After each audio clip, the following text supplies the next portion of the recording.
it's just kind of a dried powder that you add water to. So this would actually, you'd add 175 milliliters of water and let it sit for 2 to 5 minutes, and then you can stick a straw in it. You saw in that package they put a straw on the top septum portion there, and then you can drink it.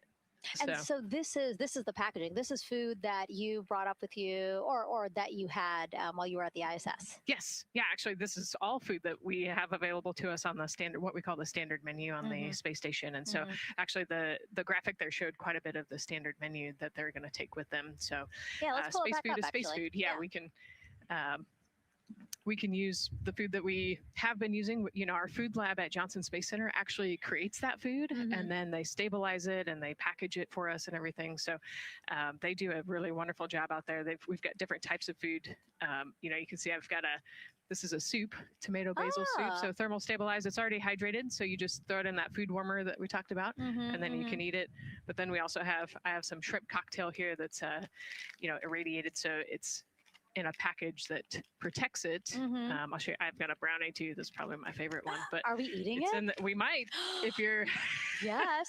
Look, see, they want us to eat. I don't know what happened, but it worked out. Yeah. With what we were saying here. So it's in an outer package to help protect it against, you know, radiation, and then it's in this inner package. And so this cosmic brownie, actually, the trick, Anne McLean, my crewmate, taught me, the trick is you got to put this in the food warmer and get it nice and warm, and then you can get it. But so what we do is we just take scissors and you open it up, and then it comes right out. So these brownies are nice because they don't have a ton of crumbs, and so you can actually just eat it pretty easily in space. You know, if you imagine, that would not happen in space. It would not fall. But yeah, so we've got all sorts of things that you can actually eat. The menu's pretty good and pretty diverse on the space station. And then, as you saw, pretty diverse for Orion. Nice. Yeah, that's amazing. And again, here's a look at the crowd that's starting to continue to grow here as we get closer and closer to launch. We are now under an hour from the opening of our 2-hour launch window at 6:24 p.m. Eastern time.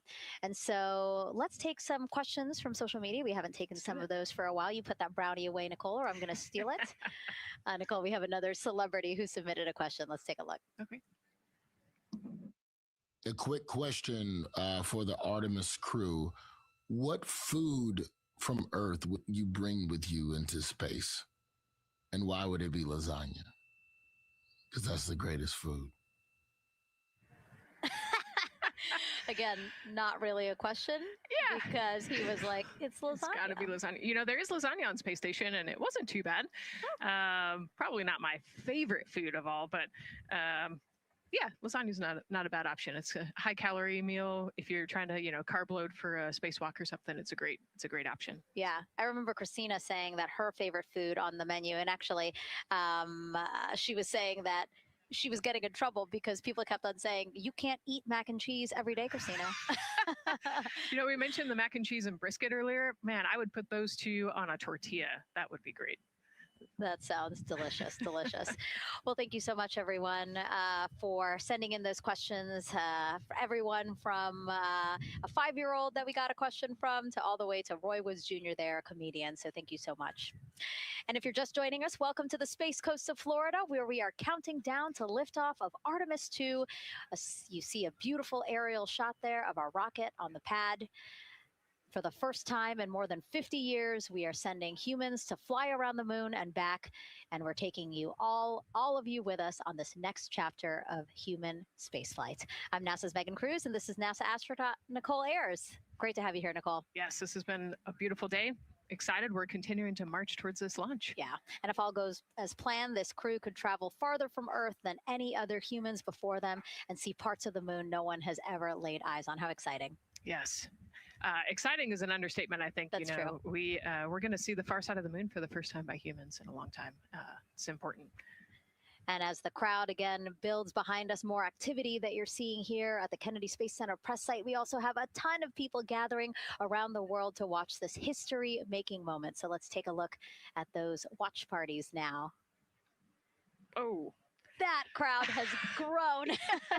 We checked them probably like 30 minutes ago, and it was half that. But again, as we get closer and closer to launch, we are seeing more and more people gather together, wanting to experience this together and not just in a vacuum at home, you know? Yes, this is so exciting. Look at all of those people. Man. And now here we are back in Seattle, the Museum of Flight. Again, people gathered there to show their kid. We see someone walking in the second row there. His first crewed launch to the moon. How exciting. That is exciting. Hello, everyone. Woo! Oh, that's so great. And now let's get you up to speed on what's happened so far. Again, we are now within an hour of the opening of our launch window. So what has been happening so far today? Well, a lot. After waking up and grabbing a bite to eat, our Artemis II crew suited up inside the historic crew quarters, a tradition that dates back decades. Teams helped them into their custom Orion crew survival suits, and just like other crews before them, they gathered around a table for a card game to pass the time, but to also burn off any lingering bad luck before they walked in the footsteps of every NASA astronaut launching from Kennedy Space Center since Apollo 7 in 1968. They walked outside the Neil Armstrong Operations and Checkout Building to greet a crowd of family, friends, supporters before getting into their Astrovan for their security-escorted ride out to historic Launch Complex 39B. They got a close-up look at the SLS rocket, then walked across the crew access arm and climbed one by one inside their Orion spacecraft. After that, teams conducted final checks with the crew before closing both hatches, the crew module hatch, as well as what you're seeing there, the launch abort system hatch. And now we are back live at the pad where the closeout crew is getting ready to leave the White Room. They are now tethered, Nicole, because they are about to move some pieces that connect the Orion spacecraft to the White Room, correct? Yes, there's kind of what I would call a shroud. You can see them working that there. So it is actually connected, so that way the gap between the crew access arm and the crew module, and well, I guess that's the LAS there, is covered. But they're about to remove that so that the crew access arm is not connected to the rocket in any way, so that it can retract here in the next few minutes. And for how we're looking with the launch countdown milestones, let's go to Daryl Nail in the Launch Control Center. All right, thank you very much, Megan. And as you can see there, the finishing touches, as you've been talking about, to the LAS, which brings me to that subject, because we currently are hearing the launch team is working an issue that was reported out with the LAS. At least there's an issue apparently with a battery on the LAS. The engineer who is in charge of the launch abort system, sits on console here, reported that a temperature for one of the two LAS batteries is out of range. And although it's not a constraint for launch right now, it would be when that temperature is checked inside of T-minus 6 minutes, which is inside of terminal count. So right now, the team is working some troubleshooting on this issue. Going to follow, of course, along closely with what they learn. But again, a battery temp for one of the two batteries on the LAS is out of spec. And the team is working to understand, first of all, whether or not this may be a sensor issue, or is there an issue with the battery itself. So again, looking into it, troubleshooting and researching as we speak. With regards to the weather, we did get some good news there. Launch Weather Officer Mark Berger reporting to the launch director that the weather chances have now improved for the window. We are up to 90% go, which is great news. Again, 90% go. That is up from the 80% that we started when we had the first weather forecast come out officially 3 days ago. And so that is great. And for anybody who's here in the launch area knows that is certainly viewable. They can see that by just looking up. So we're getting some good clearing as forecast. And then just a reminder for those people who are watching the launch from the nearby area that if you're watching on an internet-enabled device, just remember that there may be a little bit of a delay. Can't tell you how much of a delay, but since it's on an internet device, sometimes this broadcast might be a little behind what you're actually seeing. So just keep that in mind as you are watching. Don't wait to the last second to run outside if you're inside your RV or your camper or your house. That's the latest here from the firing room. Of course, we'll keep track of that last battery issue. We'll send it back now to Megan and Nicole at the host desk. Two of them there had to be tethered to the inside of the white room, because obviously now we have detached the white room from the Orion spacecraft. Yes, that view is quite something. Yeah, spectacular. Yep. Oh no, I'm sorry, I forgot. Nicole's scared of heights. An astronaut afraid of heights is actually not uncommon, as we've learned today. But yes, so obviously, again, things proceeding as we march closer to the opening of our 2-hour launch window at 6:24 p.m. Eastern Time. Again, the closeout crew just finishing up those last couple of things they have to do before leaving the white room and then leaving the pad, leaving only the 4 Artemis II crew members inside the spacecraft by themselves at the pad. Yeah, and then we'll be curious to follow the battery issue on the last as well. I think sometimes it's just a sensor issue, sometimes it's a battery issue. So hopefully they figure that out quickly. Mm-hmm. And so if we can take a shot of the crew inside the capsule, if one's available, why don't we talk a little bit more about each of them? So we have Artemis II Commander Reid Wiseman, Baltimore native, and he's actually, you see his feet in that shot there from inside Orion. He's been in space once before as flight engineer for Expedition 41 aboard the International Space Station from May through November 2014. During the 165-day mission, Reid and his crewmates completed more than 300 science experiments in areas like human physiology, medicine, physical science, earth science, as well as astrophysics. They actually set a milestone for station science by completing a record 82 research hours in a single week. He also served as chief of NASA's astronaut office from December 2020 to December 2022. His 2 daughters were out to wave goodbye to him as he made his way to the launch pad. And again, there's Reid's feet. Reid is the one sitting in the seat to the right, closest to our camera there. So looks like he's relaxed by the body language of his feet. Yeah, I think they're kind of in a holding pattern, if you will, or a waiting period. So it makes sense that he's a little bit relaxed. He's also kind of just a relaxed person in general. He's wicked smart, but has a demeanor that keeps everybody calm. And so I think we're seeing that here today. And so in this shot, Reid is the one sitting on the left, and to his right, Artemis II pilot Victor Glover. NASA selected the California native as an astronaut in 2013, and at the time he was actually serving as a legislative fellow in the United States Senate. His first trip to space, November 2020, pilot of NASA's SpaceX Crew 1 mission. That was the first operational mission of NASA's Commercial Crew program, which resumed launching American rockets from American soil to the International Space Station since the end of the shuttle program.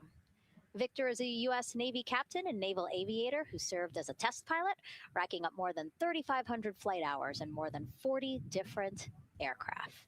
So again, he probably feels pretty at home in the pilot seat of Artemis II. Yeah, I think he does. He got to say goodbye to his wife and 4 kids. Again, those were the family that he had here at Kennedy Space Center before the 4 of them drove out to the pad. Yeah, and you can see there, we talked about Victor's energy earlier, and you can see him working through, pushing some buttons on the displays. Looked like he was pulling up a procedure, so he's following along and ready to go, looks like. And then mission specialist Christina Koch, sitting on the upper left-hand corner of the screen there, native of Grand Rapids, Michigan, was selected to the Astronaut Corps in 2013, same class as Victor, served as flight engineer on the International Space Station from March 2019 to February 2020. During that time, she set a record for the longest single spaceflight by a woman with a total of 328 consecutive days in space. How cool. She also participated in the first ever all-female spacewalk. And before becoming an astronaut, Christina helped to build space science instruments and led scientific fieldwork in some of the most remote environments on the planet. Her hobbies include surfing, rock climbing, and community CDR, service. yoga, and photography. Go ahead, NCD. There's a couple of suppressed overvolt messages. We're going to go ahead and clear those off your screen. We see them and we copy. All right. NASA test director. We're still working here, trying to get through everything. So we're getting close, and then trying to talk that other issue that we just picked up a little bit ago. But I think work-wise, we're doing really well. Sounds good, NTD. We're doing great on board. Glad to hear it. NASA test director giving an update to the crew. Some messages flashed on their displays. Just wanted to say that they didn't have to worry about that. We're going to clear that. And that also just reassuring the crew, again, that they are tracking and working the issue with the launch abort system battery. Yeah. All right. And then first-time flyer, Canadian Space Agency astronaut Jeremy Hansen will fly to the moon as a mission specialist on the Artemis II mission.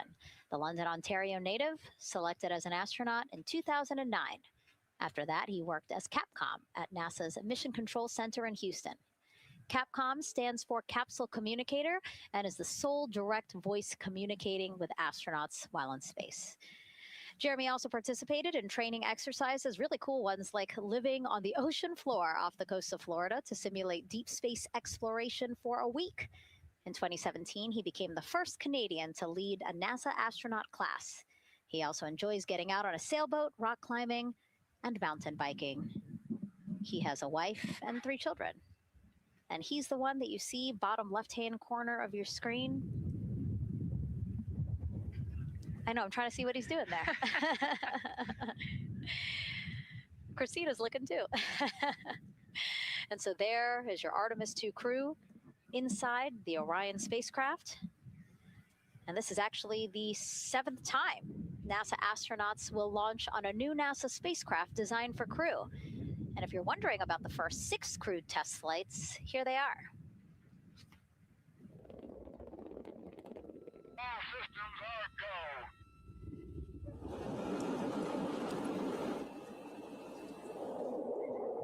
Gemini 3, Gus Grissom, John Young, March 23, 1965. Apollo 7, Wally Schirra, Don Isley, Walt Cunningham, October 11, 1968. Space Transportation System, or STS-1, John Young, Robert Crippen, April 12, 1981. Then NASA's SpaceX Demo 2, Doug Hurley, Bob Behnken, May 30th, 2020, followed by NASA's Boeing crew flight tests. Butch Wilmore, Sonny Williams, June 5th, 2024. And now, Artemis II with Reid, Victor, Christina, and Jeremy. It is really surprising, honestly, to hear that through all these decades, through all these launches we've had, this is only our 7th new vehicle that we're testing for crew. Yeah, you know, we have so many different missions that we think about and we talk about, but really 7 vehicles that we've tested and that we're flying. You know, I like to think of spaceflight really as a permanent test, right? We have, you know, hundreds of missions or so. You know, an airplane that gets tested and then flown has thousands of data points. And so really spaceflight is always going to be in the test field. And I think it's important to remember that, especially as we put humans on rockets that we never have before, or for the 7th time we start a new vehicle and a new mission. Just getting word now that White Room closeouts are complete. And so the closeout crew is preparing to leave the pad. It's exciting stuff. We are making good time, and the closeout crew is doing really well. 41 minutes, 43 seconds and counting until the opening of our window. And Artemis II is a 10-day mission that will send the 4-person crew on a journey around the moon and back to Earth. It will be a critical step towards future lunar and Mars missions.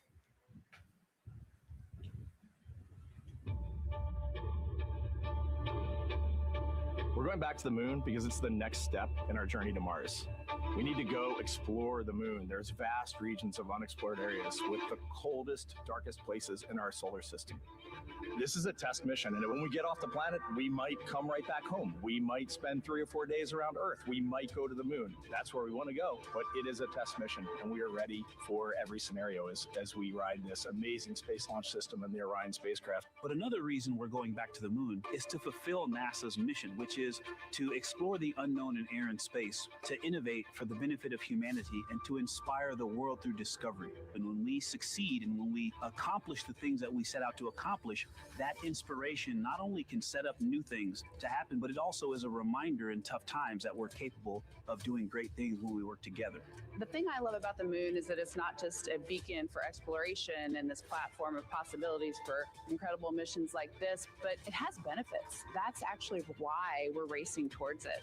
Those benefits are really wide in nature. You have everything from innovation, technology development, not only for future missions going deeper into the solar system, but technologies that come back to Earth. You have inspiration, a whole generation of people starting this pipeline of STEM workers and manufacturers and operators that are excited to see what you can do when you work hard and you come together as a team. When I think about the 4 of us flying around the far side of the moon, seeing that Earth rise, taking images and video and sending them back to you, the feeling that I have inside is hope. We know that Artemis II is not the solution for humanity on planet Earth, but it is a contribution in the positive column. We hope that just for a moment that people will pause and say, wow, it's extraordinary when you look back upon the Earth with over 8 billion people. And you see this concrete example of what humanity can do, this extraordinary thing when we set big goals And CDR NTD to achieve them.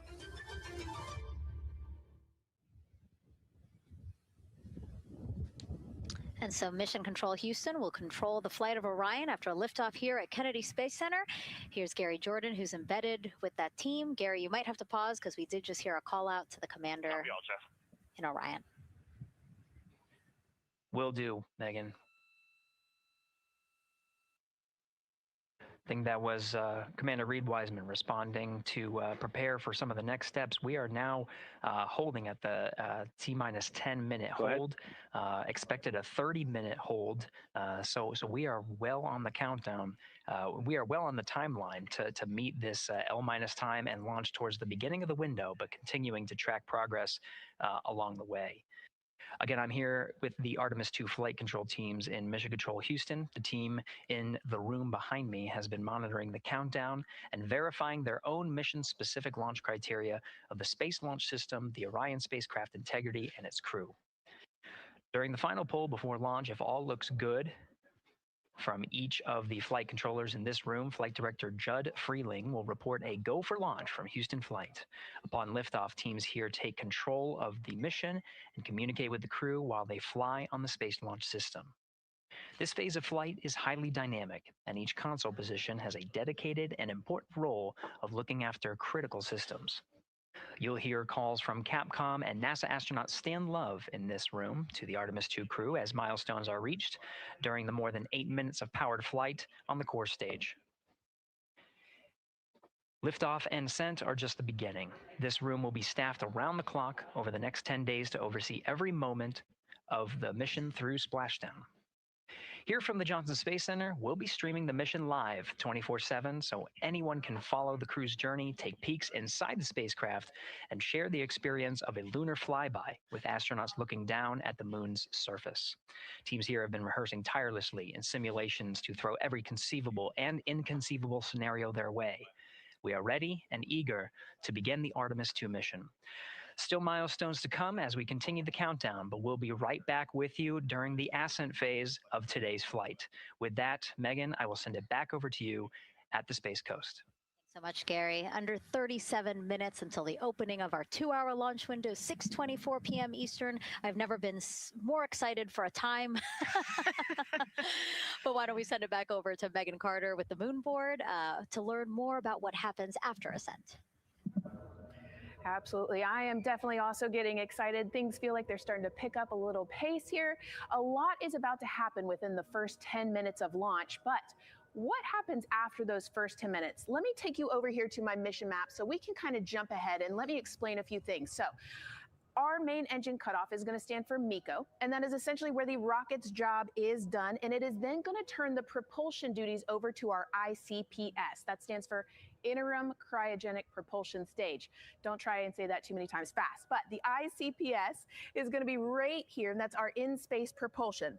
About 50 minutes into, after about 50 minutes into launch, it is going to conduct that first burn, and that's going to be the perigee raise maneuver.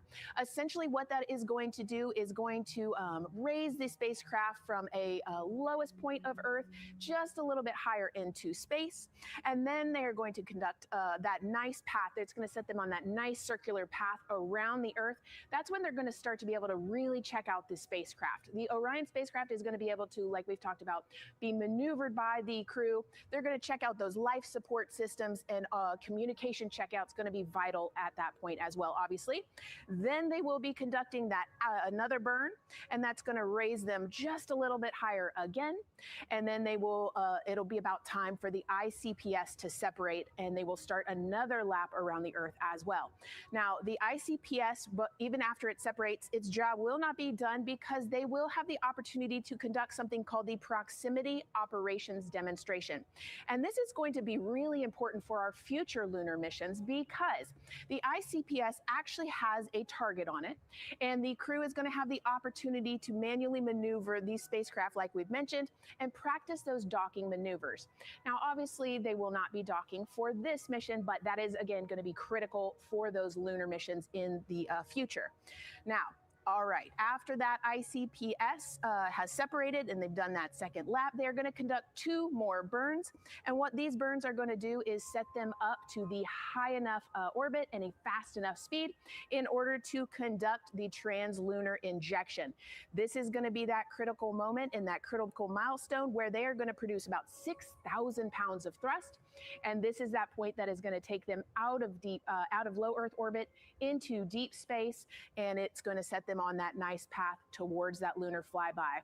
And I know we have talked a little bit about why this could be a record-breaking flyby and journey to the moon. And with that, I'm going to turn it back over to Megan so she can tell us just why. Yeah, she's talking about the distance record set by the Apollo 13 astronauts in 1970. They were 248,655 miles away from Earth, and this Artemis II crew might surpass that on flight day 6 when they fly around the moon by more than 4,000 miles. Yeah, it's a long ways. It's tough to fathom 250,000 miles from Earth, right? I mean, space, the space station is only 250 miles. And so we're going, I don't want to do the public math, but we're going much further than that. But it's important, right? Because we want to get back to the moon. We want to see the surface. We want to see the far side of the moon. And the way we do that is by breaking distance records. Yeah, and the exact distance record depends on exactly when they launched, like the time, the day. So we'll learn more as we go into this 10-day mission with the Artemis II crew. But here we are, 32 minutes, 50 seconds and counting from the opening of our launch window. Feels really, really surreal here as more and more people come to gather on the press site lawn here at Kennedy Space Center. Why don't we take a look at this video that we have here? Some familiar faces who wanted to wish our Artemis II crew a safe journey. Reid, Victor, Christina, and Jeremy, you are the real deal. You're flying to the moon for all of us, and we are in awe. You're the true heroes. You are not just astronauts. You are pioneers, venturing deeper into the unknown. But you are not alone. We will be all cheering you on from planet Earth. Hey, I'm Victor Wembanyama, and I play basketball in the NBA. But I'm not only interested in shooting hoops. I'm also interested in shooting stars, dark matter, and all other types of astronomical phenomenon. And to the Artemis II astronauts who are shooting for the moon, I wish them good luck and Godspeed. Hi everybody, I'm Ryan Gosling, and I play a biologist who goes to space to save the planet in the film Project Hail Mary. But the Artemis II astronauts are going to space for real, and they will travel farther from Earth than any humans in history. Sending all our best wishes to the Artemis II crew. I just want to say how proud I am of each of you and how inspired you make me. But it's not just about me.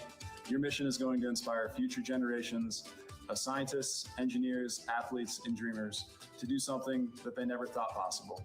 Hey, it's Roy Wood Jr., and I want to wish the Artemis II crew a happy and safe journey to the moon, well, around the moon. To go around, I know what you're doing. You got to look for a parking space. This is to go around the moon, make sure somewhere to park, and then you park journey. Good luck. It's actually a really good way to explain what the how this mission builds. Again, we are hoping to land astronauts on the surface of the moon in maybe 2 years. So yes, we are looking around the moon on this lunar flyby mission to see where we might park. Thank you, Roy Wood Jr. Okay, and as we look at this live view of the rocket on the pad, there is a spectacular place here at Kennedy Space Center to watch launch from, and that's the Banana Creek viewing area. Why don't we go back there where the crowd is excited, and Leah has the best assignment ever talking to people who are super excited about being here for Artemis II. Oh my gosh, Megan, you talk about the excitement being palpable. I'm telling you, everybody here on pins and needles as we get just about half an hour away from launch. I've been walking around talking to people, and I'm just struck again and again by how many people are here from across the agency. I want to introduce you to just a small portion of the people across NASA who have been supporting this mission. Patty Ortiz, NASA Armstrong Flight Research Center, Orion program. Orion. Kathy Graves, Glenn Research Center, Office of STEM Engagement. David Alexander, NASA Glenn Research Center, Office of STEM Engagement. Jennifer Becerra, Johnson Space Center, the Office of STEM Engagement. Here we go, right back here. Where are you from? I'm from NASA Glenn Research Center, Joseph Pinakitis. Joseph, here we go. Wes Furman from APL. Maria Arredondo from Headquarters, Next Gen STEM. Mark Robinson, Stennis Space Center, Commercial Space. Amira Flores, Armstrong, Office of the STEM Engagement. Molly Kearns, NASA Glenn, Space Communications and Navigation. Matthew Pierce, Goddard Institute for Space Studies in New York City. Here we go, and right over here. Lauren Ring, Ames Research Center, Data Integration. So we're coming together. We're one big NASA team, one big NASA family, and we have one major message before we launch tonight. Okay, guys, what are we going to say? 1, 2, 3.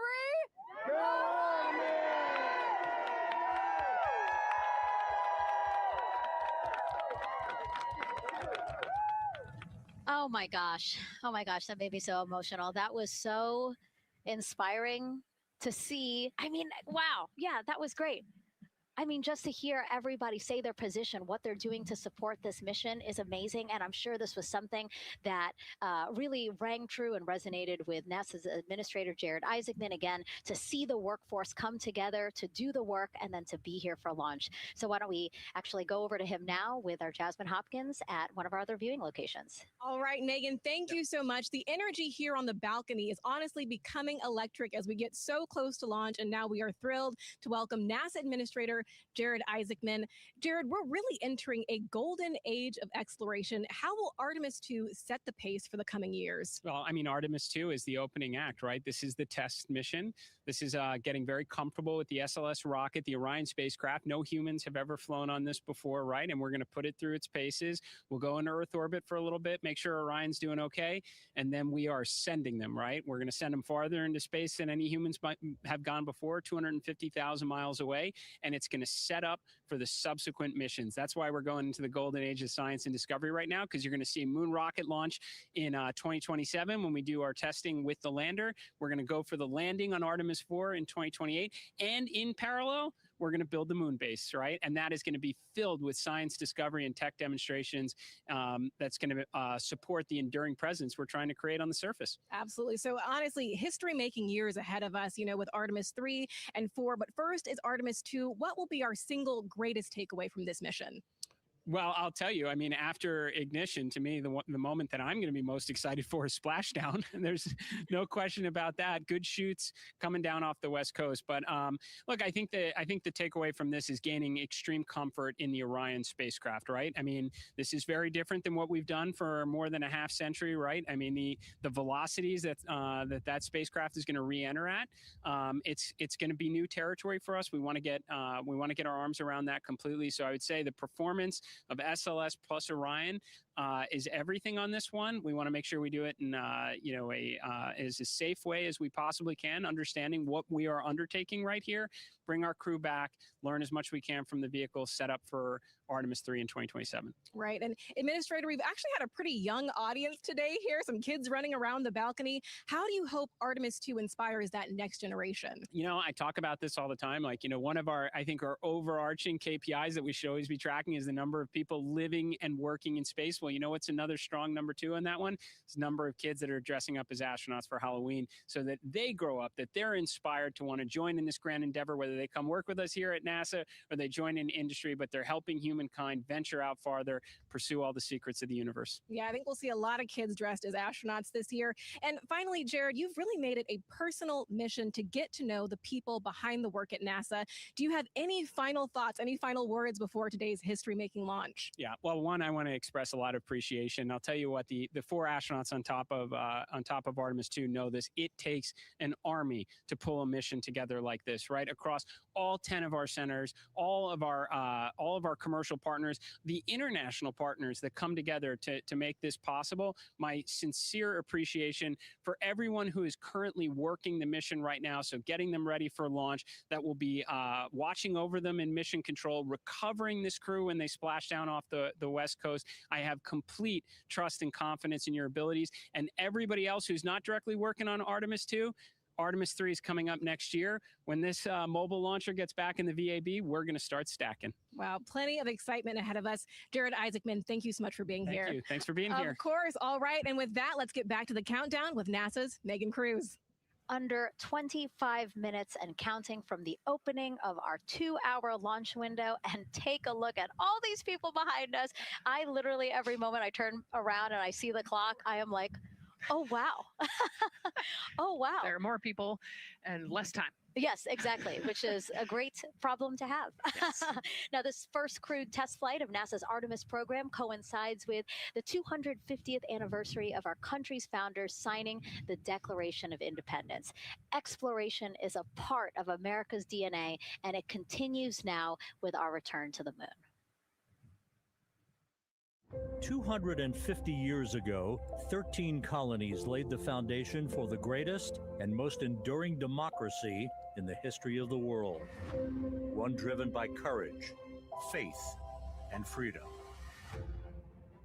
From that moment, we became a nation defined not by where we stood, but by how far we were willing to go. We conquered vast frontiers, invented tools that shaped a modern world. We found light in the dark, and we rose from the earth. Faster, higher, farther. We pushed beyond the sky and into the unknown.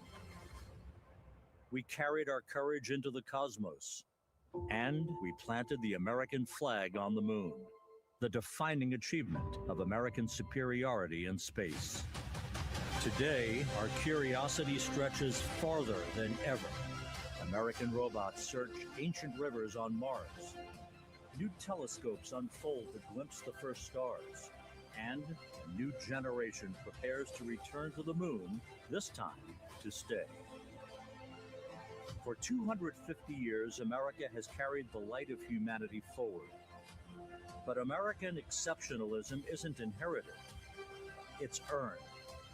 Our greatness comes not only from what we've done, but what we're still determined to discover.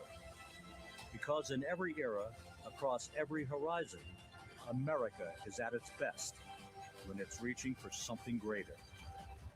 America celebrates 250 years, and we are leading the world into the future. 22 minutes, 15 seconds and counting from Artemis II, NASA's boldest test flight in a generation. The crew has said this often, that they hope it inspires children around the world. And recently, a group of kids here at Kennedy Space Center got a surprise of a lifetime while watching that rocket roll to the launch pad. So tell me what color it is. And who's going to be on that rocket? We're going to be on that rocket. I could make it a little bit longer. Did you see it? Okay. Okay, so everybody's looking at the rocket because it is kind of cool and impressive. One of the coolest things happening over there right now, though, is it's on top of a giant tractor. Doesn't all food come in like tubes? It's in these like little plastic bags. You have to like rehydrate it. Sushi. There's not. I haven't seen sushi in space. It's probably hard to keep that back. Constructed sushi mashed together. My favorite part was this one little girl. She had a question. She patiently held her hand for a long time, and Christina turns to her and says, "Okay, what's your question?" She just goes, "I forgot." It was like, that's a perfect little kid moment. Wait, are you my mother's cats too, astronauts? Say that again? Never mind. It's really hard to say. Go Artemis! These two? Yeah. There you go. I like your dabbing astronaut back there. It's just so fun to see the enthusiasm, the energy, and a little bit of chaos. 3, 2, 1. Wasn't that so cute? I love kids and their excitement and, even just being real. Like, I don't remember what I was know. gonna He ask. goes, but I'm glad you're here. Now, here we are, Space Center Houston. The crowd has exponentially grown throughout the day. We started showing you live shots from in there probably an hour ago. And now take a look at all the people there getting ready to witness history together. It's something really special to be able to witness something like this together. Yeah, we've heard from celebrities and officials and kids, and it's amazing. People from all around the world came here today to Florida to watch. So it's something. It's hard to put into words just how much support for this mission we're seeing today. And great news too. Remember, the team was tracking an issue with the launch abort system battery. They appear to have cleared that issue. So we are go for launch. Yes, it's exciting.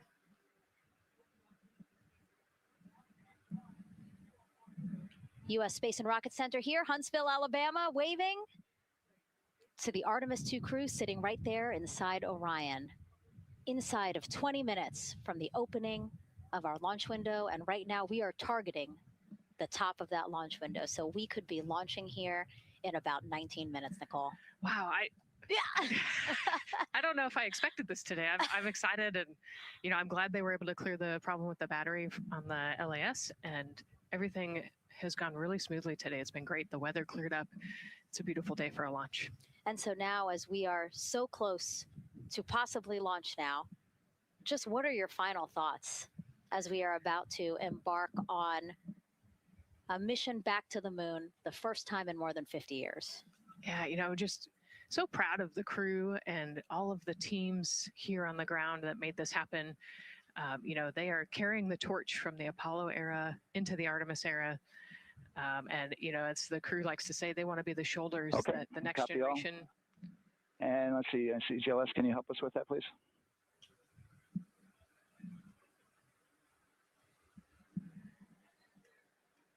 They want to be the crew wants to be the shoulders that the next generation can climb on. 001.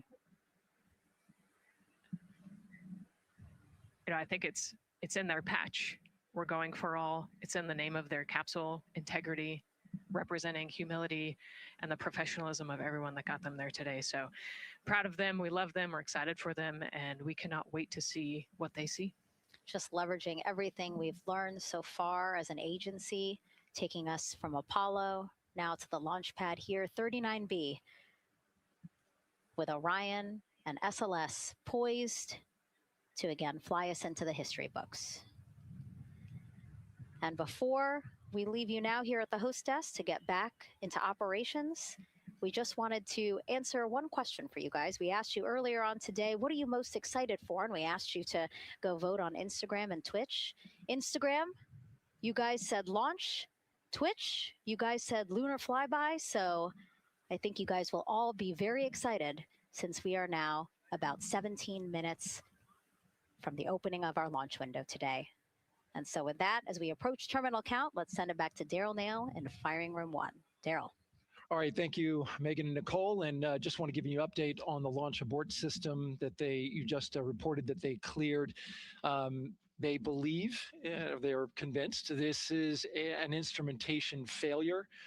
So there are 2 batteries on the LAS. The LAS, of course, and with the help of my 2-year-old son's model rocket. Daniel said I could use this, so it's okay. The last is right here. It's the tower above Orion. Orion capsule's inside of here. It's used to pull Orion off the rocket in case the rocket is something's going on with the rocket, either on the pad or in flight. 2 batteries are bad. Well, I'm sorry, one of the 2 batteries reported an out-of-family temperature, and it was very much out of family. And so they checked their data going back into the vehicle assembly building where they recharged the batteries and worked on them. And they have good, solid data, they reported, that tells them that this is an instrumentation failure, that there's something wrong with the sensor. And so they took it before the mission management team, which has to accept the risk, any changes to launch commit criteria, which this would be one, and they all fully accepted it. So now we are clear as far as that constraint is concerned. And one quick thing as we count down now, we are getting into the final minutes before liftoff. There's a 2-hour window. We haven't quite set the T0 yet, but this is a list of the cutouts. There are 150 cutouts that are included for this 2-hour launch window. And that's important. They're in very small print. That's important because there's basically 16 minutes inside this window that they cannot launch. And these are because of small things flying in orbit. There's a lot more things in orbit than there were back in Artemis I when we had 35 to 40 cutouts. For that reason, because of these 156 cutouts, they're going to be managing the launch window as we go forward. So they may have to wait out one of these cutouts. They range in time between 2 seconds to 23 seconds, but you'll hear the NASA test director talk through that. We're getting ready to merge that loop from NASA test director Jeff Spaulding.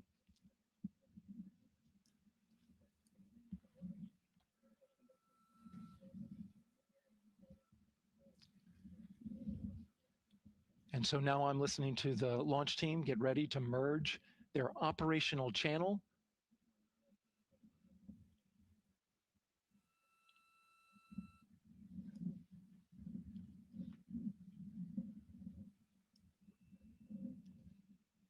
We're now entering one of the most consequential phases of launch day, and that's terminal count, the final 10 minutes. And OTC, NTD on 212 for comm check.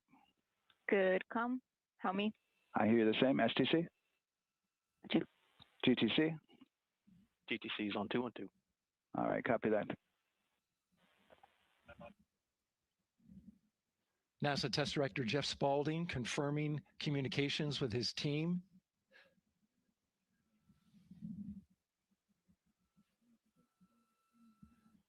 There will be 2 polls that we'll hear. One from Spaulding, the NASA Test Director, confirming the ground systems and the launch team are ready to proceed. At this point, we have a clear board, no constraints, but we need confirmation from each individual on the NASA Test Director team. So we'll hear him poll his team. The other poll that we're waiting for is the poll from Launch Director Charlie Blackwell Thompson, who will take that final status from NASA management before giving the go to come out of a hold. And you're seeing the clock count down at L-12 minutes. CCL, OTC, Orion, RS1. CCL. Yes, sir. Reconfigure ARS primary loop ISO valves. Copy, that's in work. And CDR, OTC, Orion, RS1. Go. ARS loop ISO valves are being closed at this time. Integrity copies. NGDLP. Go. Yes, I had a discussion with sea ice and with MER manager regarding the observation the sea ice had a few minutes ago. They were able to confirm with BCI photos that the condition that they observed has been there since 2025. MER manager has had a chance to review the findings, and they do not have any constraints from either a sea ice or MER manager perspective. Okay. Copy all. And Launch Director NTD, you copy? Yes, sir. I copy. That's good news. OTC, CCL 212. OTC. ARS primary loop isolation valve configuration is complete. Copy.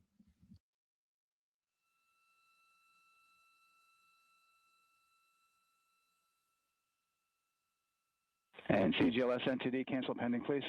GLS copies, and that's complete. All right, and for all personnel, we got a little bit more work to do before we pick up the clock, and we're about a little over a minute from getting to T-minus 10 minutes, but we've canceled the resume time there, and then we'll pick it up after we get through all of our work and anything else that we need to do to get through the remainder of count. So we'll continue working that to get to our T0 today. So when we get to about 50 seconds from now, we'll extend that hold. CVSE OTC. CVSE 400-290, looking to verify that we are configured for Ascent. Yep, give me about 2 more minutes. I'm going to start CMA2 streaming. Copy. NTD COSE hold requested. Copy that. I have an LCC violation of O-CT-004, S-band transponder anomaly. This was a transient LCC violation, so transponder 1 had a demodulated SNR estimate that went down to 2 dBm when it should have been between 10 and 13. It is now back up to 12, but we did lose that for just a moment. It does not appear that we lost our bit sync or carrier lock, which would be indicative that we lost our lock with the vehicle. So at this point, recommendation would still be go. However, we do have a pre-planned contingency procedure if we want to look at that. But again, this is transient, so we're back in a nominal range. All right, let's see, LPE NTD. Yeah, we're not seeing that hit. So I guess the question for COSE, was that less than 3 samples? Is that below our persistence? Stand by, let me look. It did look like it did persist for several seconds on mine, but let me take a look at the number of samples. Could I get a repeat on the affected LCC, please? Yes, ma'am, that's going to be O-CT-004. Thank you.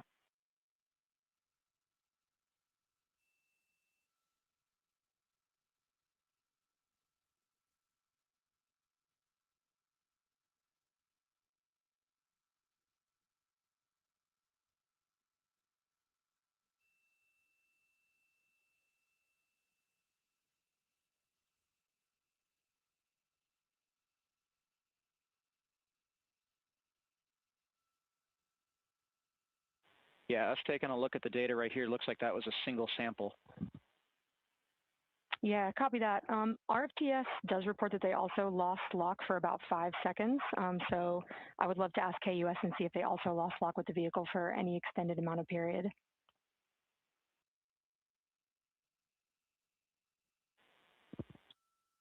And COSE, while we're doing that, these are 1/10 hertz measurements, correct? So we would have had to lose it for over 10 seconds to get a second sample? Yes, sir, that's correct. It is 1/10 hertz. Yeah, so from our perspective, the allowance is effectively up to 30 seconds, up to 3 samples based on the 1/10 hertz. This is not an LCC violation, I believe. Yes, sir, I would agree with that at this point. Copy that. We're checking with KUS on 232. I don't think they have 212 access. We're trying to verify, but it sounds like they have a loss of lock as well. About 2 seconds. Okay. And I guess for both KUS and COSE, do we have lock now? That's affirmed. We do have lock for COSE.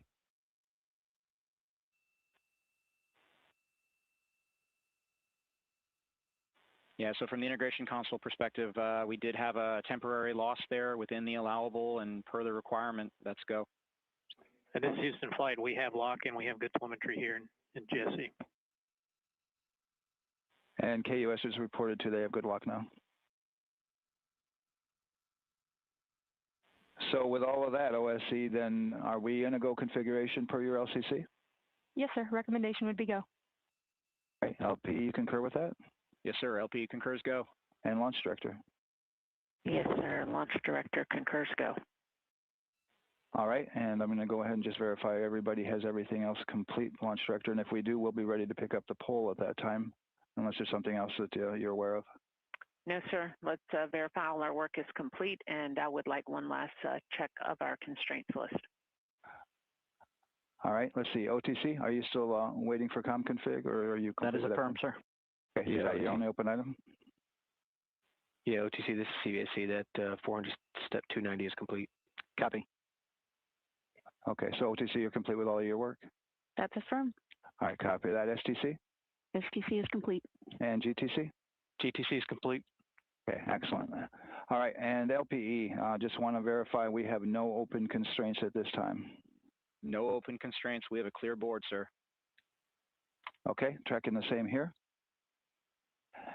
And Launch Director, with that, we are clear and ready to pick up the launch readiness poll with your go. All right, sir, I am go for the poll. All right. And for all personnel, this is the NTD conducting the Artemis II launch readiness check. Verify ready to resume count and go for launch. OTC. GTC is go. STC. STC is go. GTC. C's go. MCO. TO's go.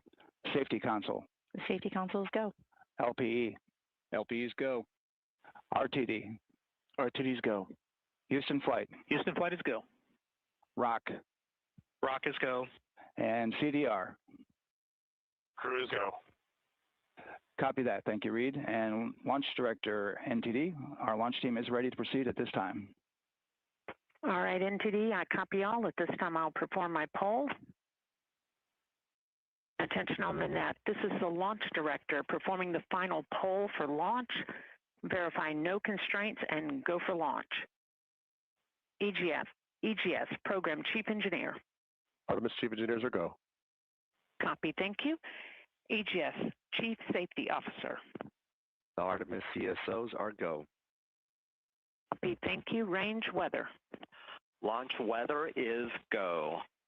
Thank you, LWO. And Artemis MMT Chair.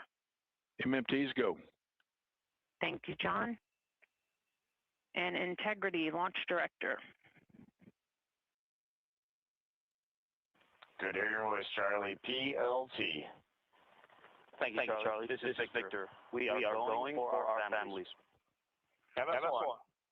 This is Christina. We are going for our teammates. MS2.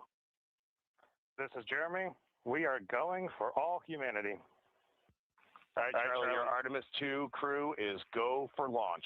Full send. I copy that. Reid, Victor, Christina, and Jeremy. On this historic mission, you take with you the heart of this Artemis team, the daring spirit of the American people and our partners across the globe, and the hopes and dreams of a new generation. Good luck.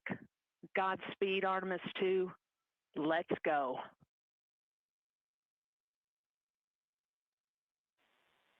And into the Launch Director. Go ahead, Launch Director. Yes, sir. You have a go to proceed with countdown. Copy that. I'll put it in work. CDR, NTD. Go. Gear risers and initiate short purge per your EPROC 10.1.1, steps 8 and 9.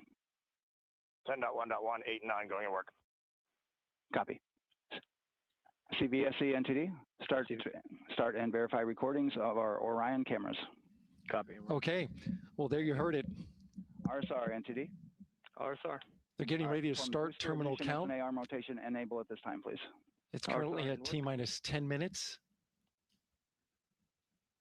Once we wrap up this last bit of work, SNA arm rotation enable complete. we're going to start that clock. Copy that. Thank you. Integrity crew, close and lock visors.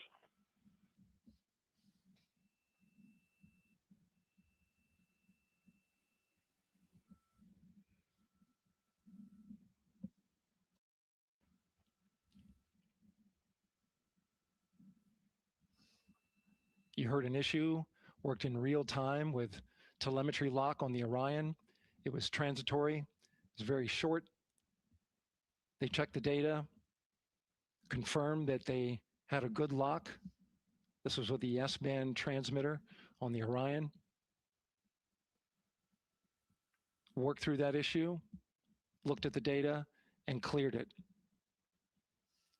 All with the world watching. Impressive work by the launch team. So we have a 2-hour window, which starts in just a few minutes at 6:24 p.m. Eastern Time and goes until 8:24 p.m. Eastern Time. And ECL NTD will be waiting for your verification on the short purge. ECL copies. And for all personnel, once we get that short purge verification, we'll verify that we are clear to go, and then we'll proceed with the terminal count.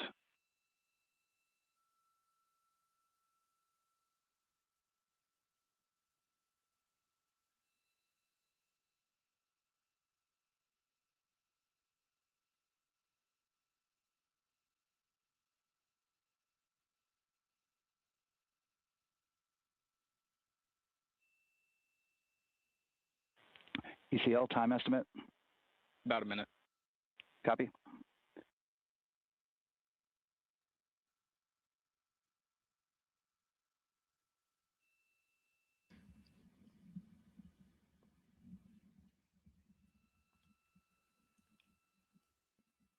So we're going into the launch window, but not by much, it looks like. Just wrapping up some final work. And once that's completed, you'll hear NASA Test Director Jeff Spaulding ask for the ground launch sequencer operator to go ahead and start the clock. The ground launch sequencer is an application software. It runs on top of the launch control system in the firing room, acts like a conductor of an orchestra, executing hundreds of commands in precise order and timing. It's all autonomous. NTD CCL 212, short purge initiations verified. All right, copy that, and we're verifying our constraints.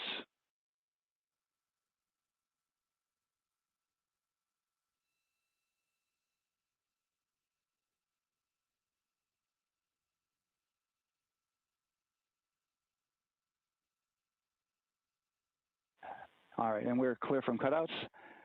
And with that, we're going to resume the clock momentarily. And CGLS, you can resume the clock on your mark. GLS copies. 3, 2, 1, mark. GLS mainline has been initiated. T-minus 10 minutes and counting.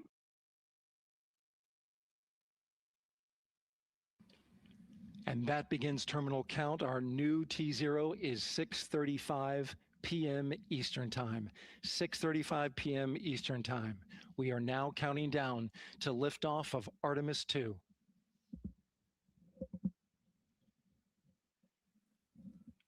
From now on, you're going to hear two voices on the loops.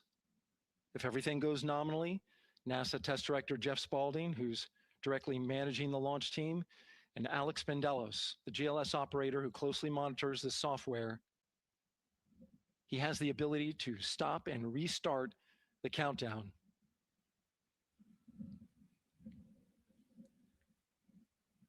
A lot of people ask about whether there's a launch button. There certainly is not. Flight and Rock, our new T0 is 22:35:12.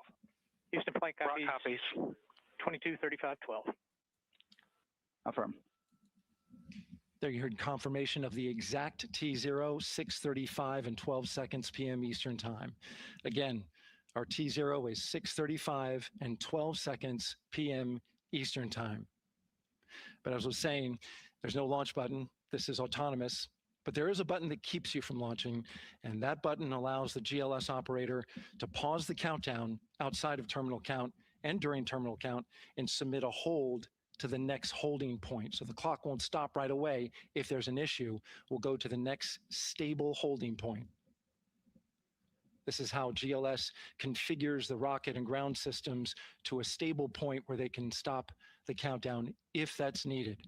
But right now, we are counting down.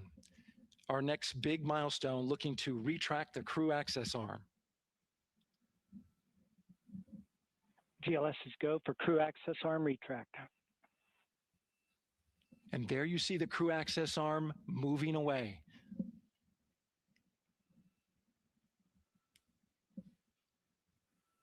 That's the path that the astronauts took to ingress into the rocket.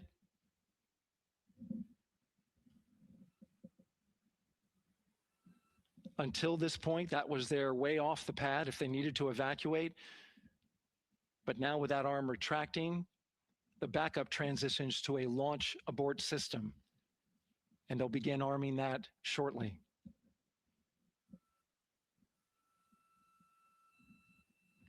Of course, the launch abort system, great shot there of the crew access arm retracting away. The launch abort system is the tower at the top, and that's what would pull Orion and its crew off the top of the rocket in case of an emergency, whether it's on the ground or in flight. This is critical safety hardware that protects the lives of the astronauts.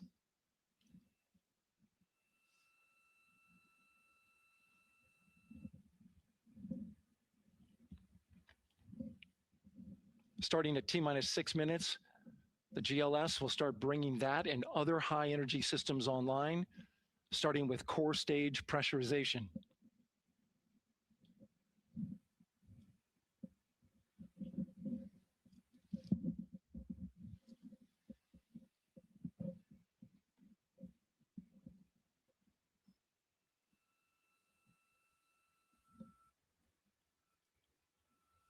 Weather is 90% go, the range is go,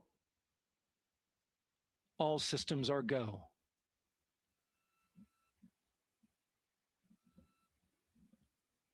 GLS is go for core stage tank pressurization. That means the replenish valve for the liquid hydrogen tank has now closed, and that tank is beginning to pressurize to flight levels because that hydrogen is naturally boiling inside the tank. We'll get the liquid oxygen tank a little later in the count.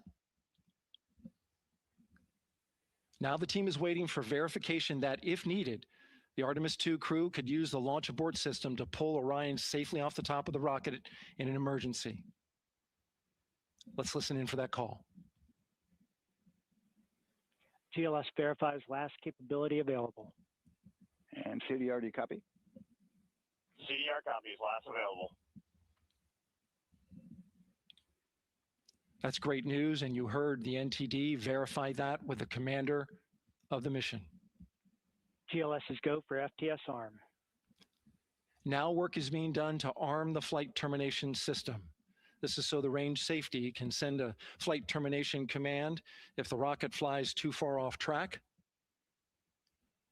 There's a brief built-in delay, so the launch abort system has time to pull the astronauts to safety first. GLS is go for LH2 high flow bleed check. All right, the high flow bleed check. That's so the cryo team gets verification that the RS-25 engines, all 4 of them, are in the proper temperature range for launch.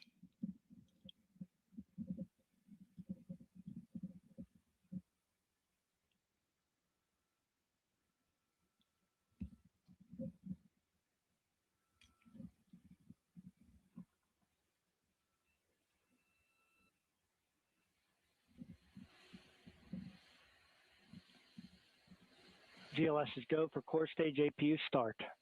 Core stage APUs start. Those are auxiliary power units, high-speed turbines, which provide pressure to hydraulic pumps that steer the RS-25 engines. We're going to see a gimbal test a little later at T-minus 2 minutes and 30 seconds. This is what allows that to happen.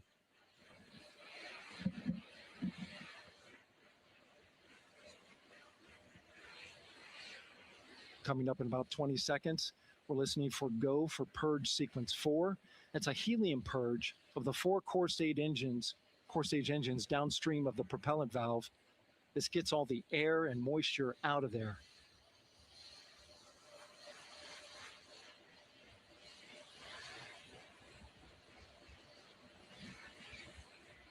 GLS is go for purge sequence 4. Moving through the milestones. All is looking good.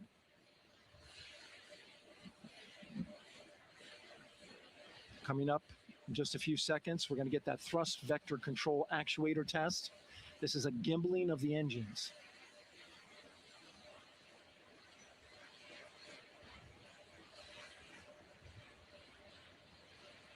There are the 4 RS-25s, 3 of them shuttle heritage, 1 of them built from shuttle parts. And there you see them moving.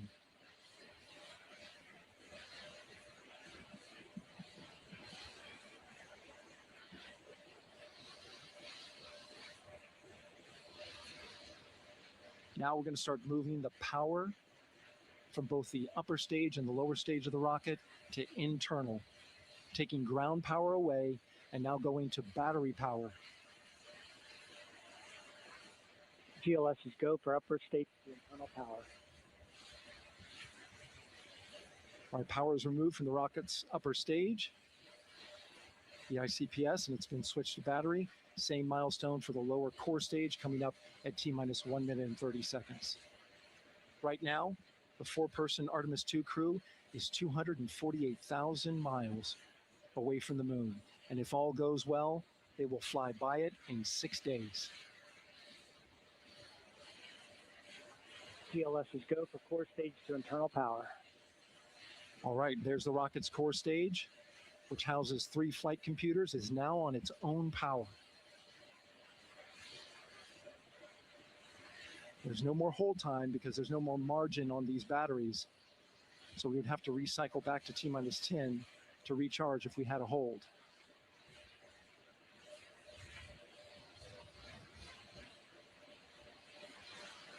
One minute. Right now, the rocket does not know what the T0 is, but coming up at T-minus 33 seconds, control shifts from the ground launch sequencer to its onboard autonomous launch sequencer, or ALS. The rocket will count itself down, but honor any holds that could come from the ground. Now, shortly after liftoff, Houston will take control of the rocket, and my colleague Gary Jordan will take over commentary. GLS go for ALS. Great call out. The rocket is on its own. 4 brave explorers ready to ride the most powerful rocket NASA has ever launched. Sound suppression water is flowing. 15. And here we go. 10, 9, 8, 7. RS-25 engines lit. 4, 3, 2, 1. Booster ignition. And liftoff. The crew of Artemis II now bound for the moon. Humanity's next great voyage begins. Good roll pitch. Roger, roll pitch. Houston now controlling the flight of Integrity on the Artemis II mission around the moon. Integrity, AMT high. AMT high. On time passing 30 seconds into the flights. Integrity passes the alternate beacon. Target milestone. Mission Control Houston seeing good performance on the 4 main engines. Space Launch System core stage. Integrity, 3 miles in altitude. Traveling more than 1,200 miles per hour.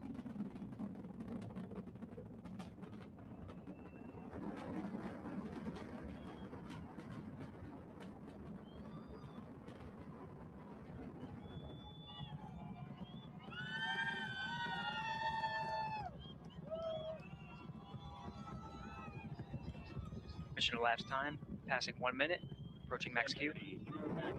On, Ponce de Leon. Stan, we have you loud and clear on Ponce de Leon. Have you the same?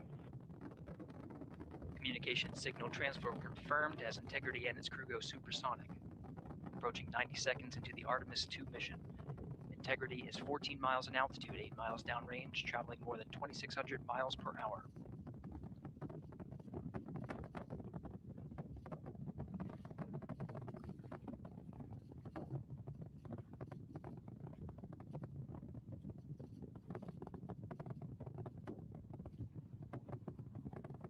One minute 50 seconds of mission elapsed time, standing by for main engine throttle down to 85%, ahead of solid rocket booster separation expected at the 2-minute 9-second mark.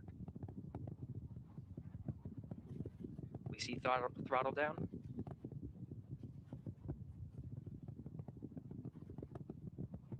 Confirmed separation. Main engines throttling up, guidance converged.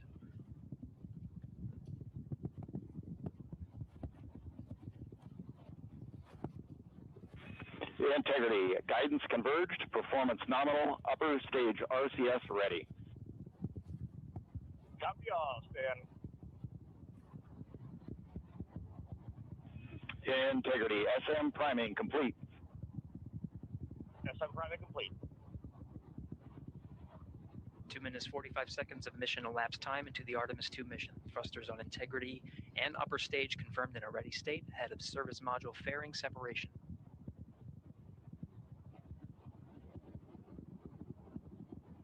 Three minutes into the flight. Integrity 49 miles in altitude, 78 miles downrange, now passing 5,000 miles per hour.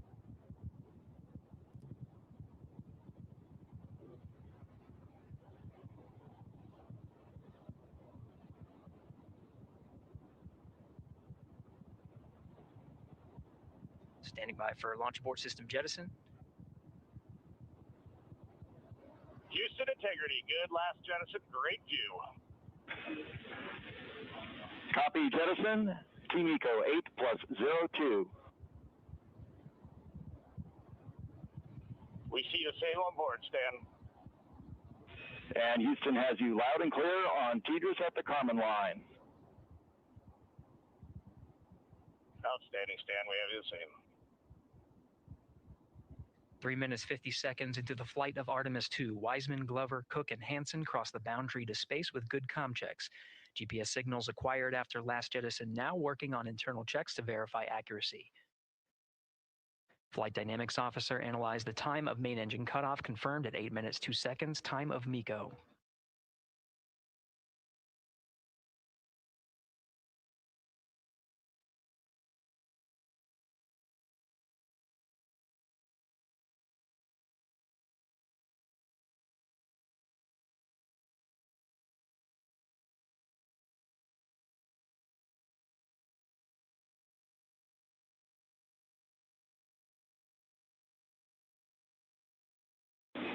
Integrity, GPS processing. Outstanding, Stan, we see the same, and we have a beautiful moonrise. We're headed right at it.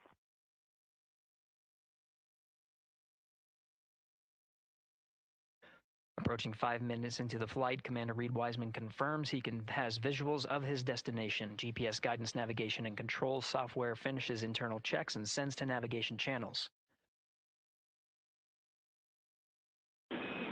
Integrity, 3 engine press. 3 engine press. On time, now passing 5 minutes 20 seconds of mission elapsed time into the Artemis II mission. At this point, 3 good main engines are all that's needed to carry Integrity to a nominal main engine cutoff target. Though at this time, we're seeing 4 good engines here in Mission Control Houston. Integrity, 75 miles in altitude, 330 miles downrange, approaching 10,000 miles per hour.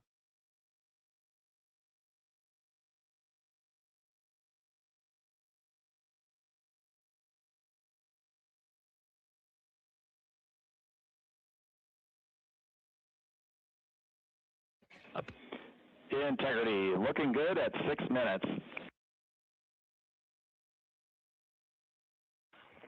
Same on board, Stan. Good trajectory and engine performance. Booster officer will soon report the shutdown plan to Flight Director Judd Friedling, expected at the 7-minute mark. Integrity, 78 miles in altitude, 460 miles downrange. Integrity, expect nominal shutdown. Integrity copies nominal shutdown.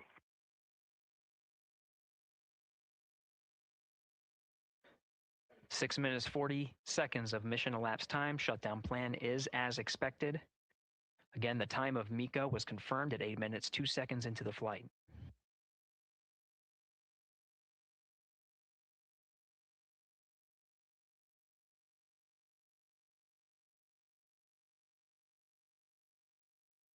Seven minutes of mission elapsed time. Throttling down as we approach the abort once around option. Milestone at the 7-minute 30-second mark. Now 84 miles in altitude, 650 miles downrange, traveling more than 15,000 miles per hour. Integrity, AOA open. AOA open. The window is now open for an abort once around option that would target splashdown in the Pacific Ocean. Still following nominal ascent at this time.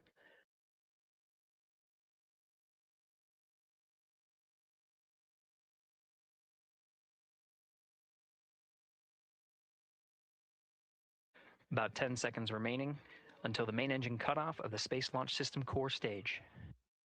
Standing by for confirmation of MECO and core stage separation.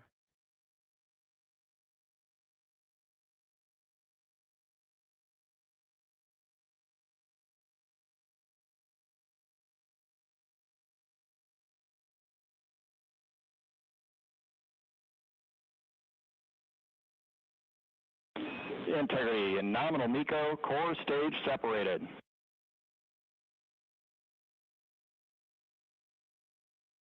We see the same on board, Stan.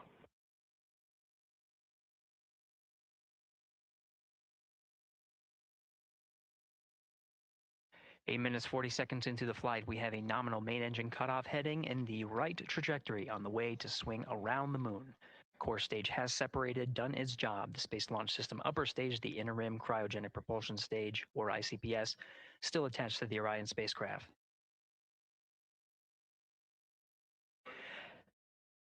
Nine minutes of mission elapsed time. Integrity crew of Reid Wiseman, Victor Glover, Christina Koch, and Jeremy Hansen now in orbit around the Earth at the beginning of their journey to the moon.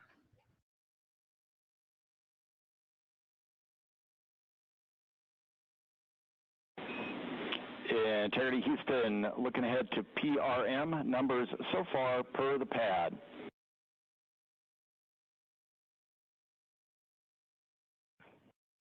Copy that, Stan. Numbers for the pad.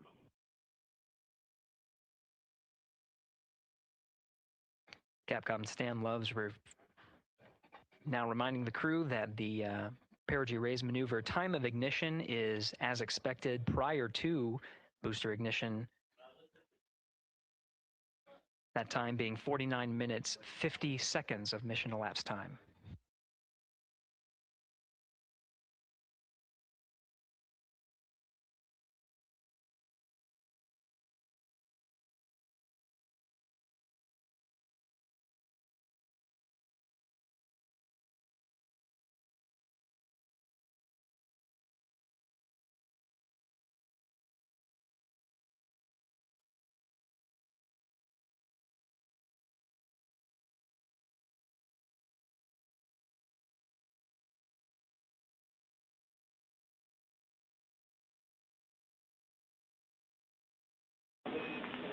Integrity, good. NEDS deploy.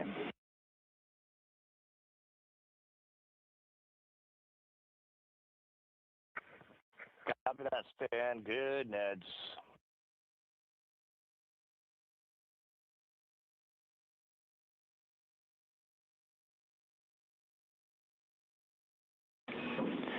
And Integrity Houston for PWD setup. Just a reminder, halfway open on the secondary. We copy that, Stan. Halfway open.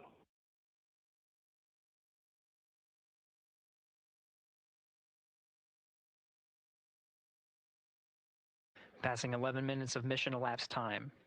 Here, overhearing the conversation between Capcom Stan Love and Commander Reid Wiseman, already passing some milestones. We have a good nozzle extension deployment system. That is confirmed, complete. We also have the visors are confirmed up. Now past the dynamic phase of flight, that is Ascent. Their launch and entry suits that provided them an extra layer of protection. Now not as needed. They're going to raise those visors. And later in today's mission, they will begin to egress or get out of the suits to begin some of their initial tasks of activating some of the systems aboard in the Integrity spacecraft. It's passing 12 minutes of mission elapsed time. Again, the perigee raise maneuver that's targeted near 50 minutes of mission elapsed time, 49 minutes, 50 seconds. That's what the crew is going to be working towards. The Commander Reid Wiseman, pilot Victor Glover will focus on preparing for that milestone. In the meantime, mission specialist Christina Koch and Jeremy Hansen will start some of the activation of environmental control life support systems. You may hear confirmation of their activation over the Orion to Earth communication network.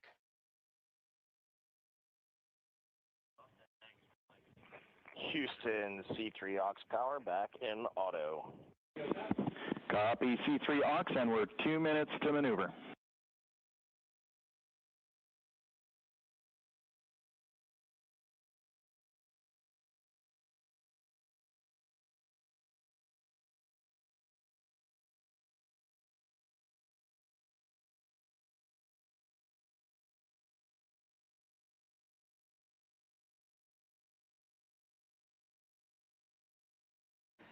"13 minutes and 30 seconds of mission elapsed time. We're going to continue to follow the crew of the Artemis II mission. They are beginning their journey around the moon to verify the systems that will take us to its surface. An incredible ascent. Artemis II is underway. Reid Wiseman, Victor Glover, Christina Koch, and Jeremy Hansen begin their journey to the moon. Still milestones to come up as we await solar array deploy and the critical burns that will get Integrity into high Earth orbit around the Earth before engines are fired to get us around the moon. We'll keep tabs on Integrity and its crew from here in Mission Control Houston. But for now, we're going to send it back to you, Megan and Nicole at the Kennedy Space Center. Very jealous to hear how the launch experience was over on the Space Coast. Yeah, Gary, if people are just joining us, welcome back to the Space Coast, where we just saw Artemis II lift off 14 minutes ago. And wow, what an amazing launch, and an emotional one too. As soon as the rocket lifted off, Nicole, you had tears in your eyes, I had tears in my eyes, and we had all these people around us cheering. It was amazing. Yeah, the energy was wonderful. I mean, it was a beautiful launch. You know, we've got 4 friends and family members headed to the moon. It's pretty amazing. Yeah. How does that make you feel as someone who, you know, is an astronaut as well, but also, as you said, friends? Yeah, so proud of them. You know, man, we don't have the words in the English language to describe this kind of an event, and pride, love, so many emotions. You know, they are truly breaking some barriers, and hopefully, you know, as Gary just said, they've got a long day ahead of them. So wishing them well on everything. But so far, what a beautiful launch to watch. Yeah, to be returning to the lunar orbit in more than 50 years. Maybe they go farther from Earth than any other humans before them. Maybe they see parts of the moon that we've never seen before. I mean, what a great start to what could be all of these milestones that we break in just a 10-day mission. Yes, what a way to welcome in the Artemis generation. Yeah, how do you feel? I mean, we saw some beautiful shots we were covering of course, the rocket, of course, the Earth falling away as we continued up into our ascent, but also some of those crowd shots where we saw young and old, just emotional, overcome by this history-making moment. Man, we are going back to the moon for all, and we saw that today. We saw that in all the crowds. And yeah, you guys just saw that view, the sunrise or sunset, I guess. They just made it over the crest of the Earth, and you could see the sun peeking over. One of my favorite views from space, and I can't imagine what they're looking at now, and I can't wait to see what they're looking at in about 5 or 6 days. Yeah, and you know, I know a lot of people are like, you know what, I'm surprised this launched on the first try, because we know, like any little thing, we have to be keeping safety in mind, and we want to make sure we're ready to go. But we were ready to go, and I think it surprised a lot of people. What a wonderful surprise on this Wednesday evening. It did, you know, and it kind of surprised me as well. But you know, it's just a testament to the team here that has been working so hard on Artemis. You know, Artemis 1, we learned a ton of lessons. We learned a ton from the wet dress for Artemis 2. We were able to go in, fix those things. We even had a couple mishaps today, not mishaps, but a couple, you know, anomalies today that the team creatively came up with solutions for. It's just a testament to the teamwork that gets us to the moon. And so we can continue to watch Christina, Reid, Victor, and Jeremy on their way now to the moon in Earth's orbit, and awaiting the next in-flight milestones, deploying Orion's solar arrays. So why don't we get back in with Mission Control and Gary. Hey, thank you, Megan. Again, we're following along in the action. It is a long day. They have a number of procedures they need to get to immediately in their timeline. And Integrity Houston, crosstie is on board per the ETSI-DEM. We copy Houston. Thank you.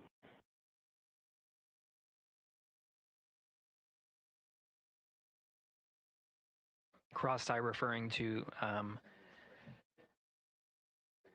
flight controllers here initiating a connection between some of the batteries aboard the Orion spacecraft, allowing for an even distribution of power. This is the flight control teams that took us through Ascent of the Artemis II mission today. Right now we're, as you see, passing 18 minutes of mission elapsed time. The Orion spacecraft integrity and the interim cryogenic propulsion system are maneuvering tail to sun. It is in this orientation, this attitude. Integrity, any words on that momentary prop caution?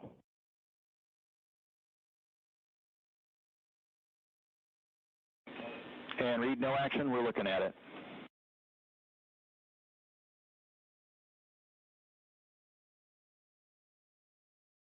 Commander Reid Wiseman verifying what is being routed to his displays aboard integrity.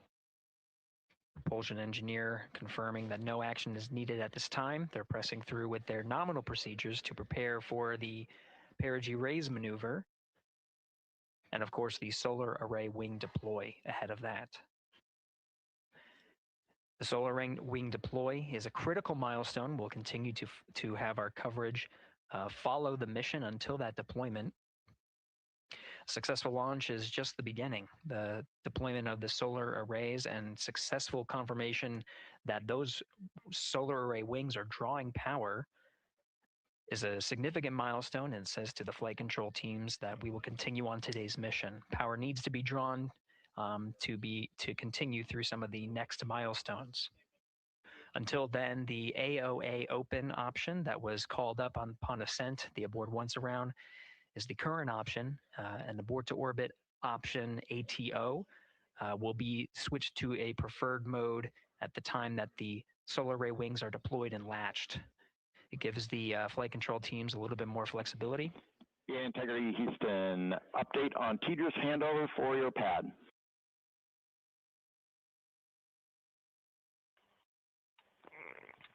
Give us just 1 minute. And Stan, you can read it. Ike is ready to copy. Roger. TDRS handover east to west expected 1 second earlier at 5:1 minutes 26 seconds.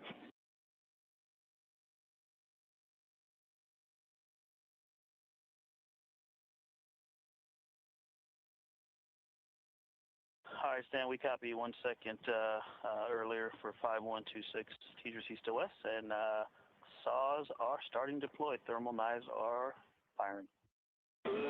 We concur. Thanks for the report.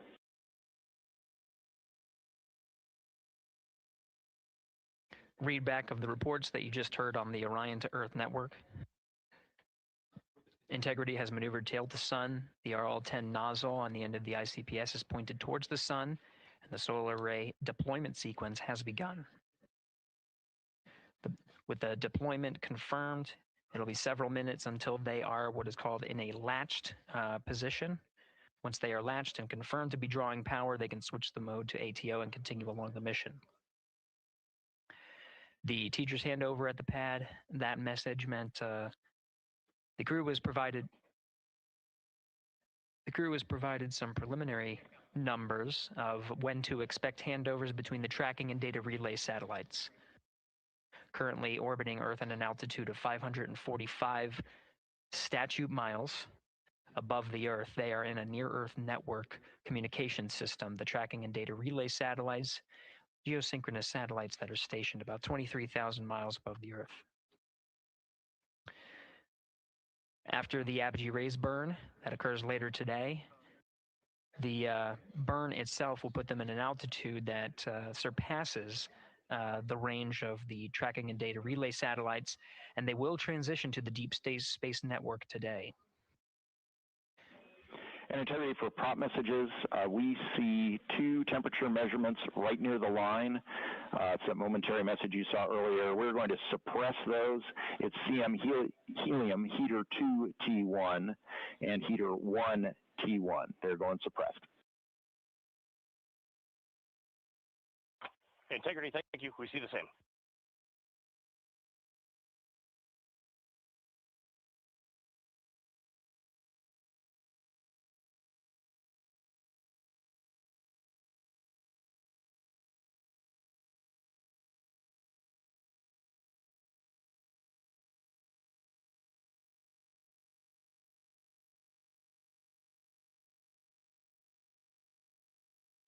This is Mission Control Houston, passing 23 minutes of mission elapsed time into the Artemis II mission.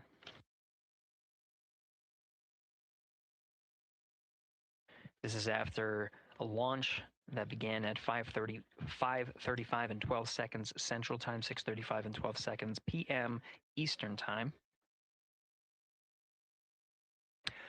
Right now, the orientation you're seeing from our arrow visualization that translates some of the telemetry that we're getting from the spacecraft and puts it into a model so you can follow along on some of the milestones that we are following here.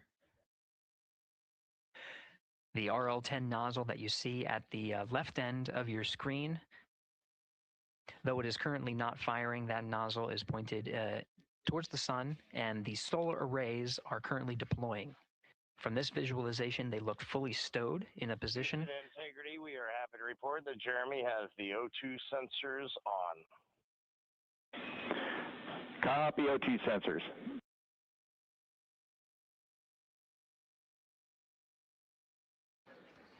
Again, Commander Reid Wiseman and pilot Victor Glover overseeing the deployment of the solar arrays. And we'll follow the attitude maneuver changes ahead of the first burn of the ICPS engine, the perigee raise maneuver. Integrity Houston, we see 4 saws deployed and latched, ready for ATO preferred. Yeah, we're almost there in the procedure stand, and we see the same thing. And Integrity Houston, we are seeing a 7-second miscompare between the MET on Orion and ICPS. We'd like you to read us the MET from your center status bar and for the ICPS on StackSum.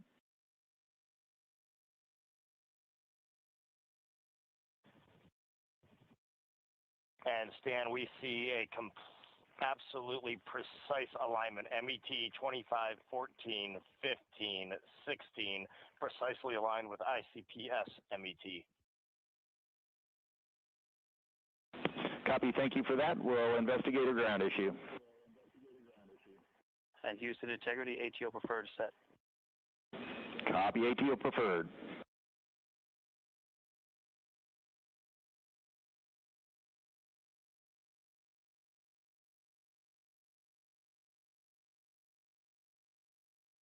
This is Mission Control Houston, 25 minutes, 45 seconds into the flight of Artemis II.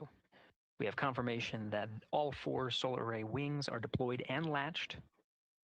This is the configuration needed to switch to ATO preferred, which you did hear confirmed from pilot Victor Glover. That mode has been switched.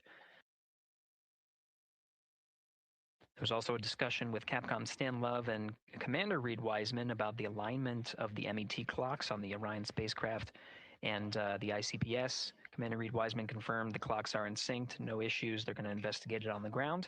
We're proceeding with today's mission. 26 minutes of mission elapsed time and counting.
This is Mission Control Houston. We're approaching 28 minutes of mission elapsed time into the Artemis II mission.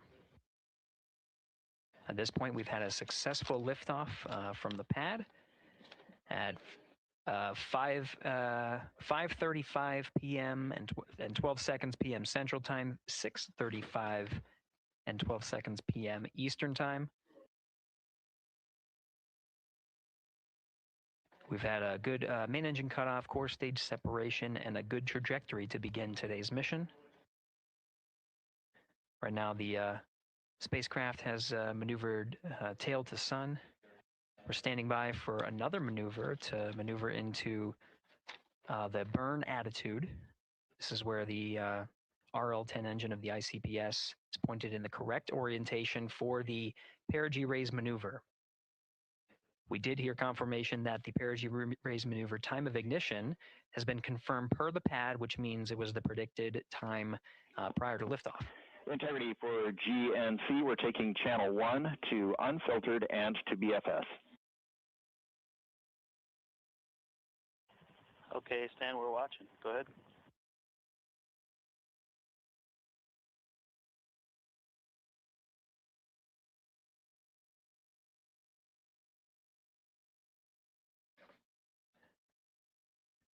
Capcom Stan Love reading up to the crew of Integrity. They will switch the navigation source from channel 1, standing by for confirmation that that switch has occurred. Pilot Victor Glover will receive confirmation when, and as at least watching to confirm that that switch has occurred. Again, the perigee raise maneuver that we're heading towards, not too long from now, we're actually inside 20 minutes at this time from the time of ignition of the perigee raise maneuver. We did have a successful deployment and latched of all 4 solar array wings. This is the configuration needed to commit to the perigee raise maneuver. Of course, flight controllers here in Mission Control Houston will continue to evaluate that everything is good before committing to that burn. The perigee raise maneuver does raise the perigee, the lowest point in the orbit, from 15 to 100 nautical miles. The 100 nautical mile mark is needed to continue in low Earth orbit and hit the target for the apogee raise burn. That will put them in a high Earth orbit for the remainder of the day and set them up for the right position to execute the translunar injection and head to the moon tomorrow.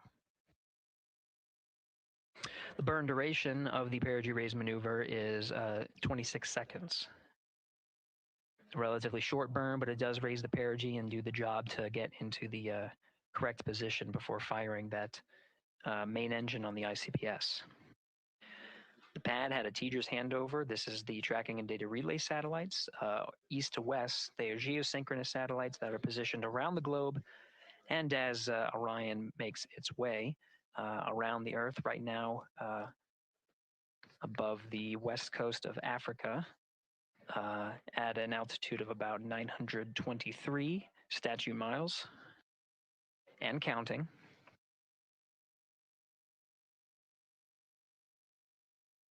The perigee raise maneuver is not executed at the perigee. It is rather executed on the, actually closer to the apogee. But what it does is it raises the perigee on the other end of the orbit to 100 nautical miles.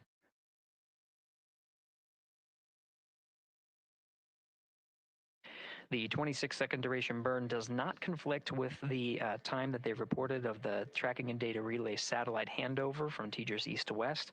Again, geosynchronous satellites that are used not only by Integrity today, but the International Space Station as well.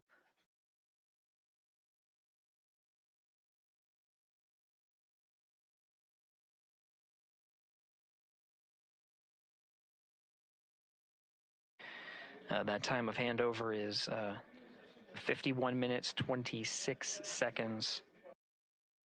Plenty of margin before the perigee raise maneuver cutoff happens, and the trajectory is analyzed to see whether it was a good burn Good burn means that the burn was performed as expected and sets the trajectory on course for that 100 nautical mile perigee target mark.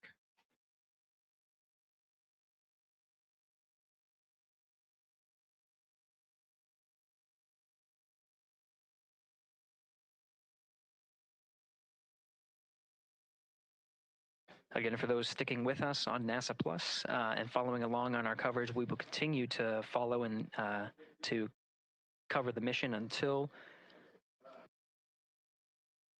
actually, we'll continue to cover the mission 24/7.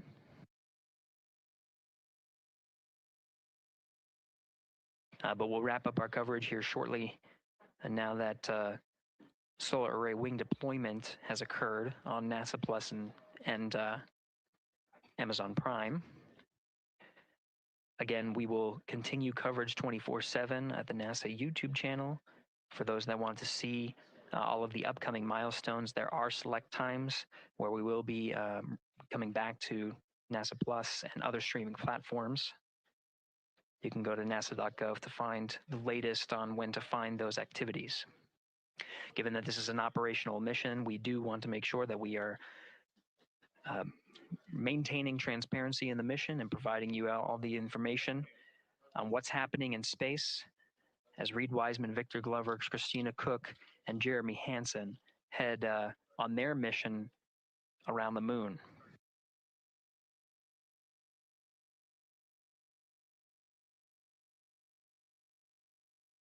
Inside integrity at this time, again, the solar array wings have deployed. The integrity is maneuvering to its burn attitude ahead of the execution of the perigee raise maneuver. Overseeing these steps is primarily done by Commander Reid Wiseman and pilot Victor Glover. Mission specialist Christina Koch and Jeremy Hansen focusing on some of the system activation inside of Orion, namely the environmental and control and life support systems. The activation and checkout of some of these critical systems are very important to continuing on the mission, making sure that those systems are in a good condition and in a reliable condition to provide the necessary environmental and control needs of the crew with humans on board through the duration of the mission that extends 10 flight days.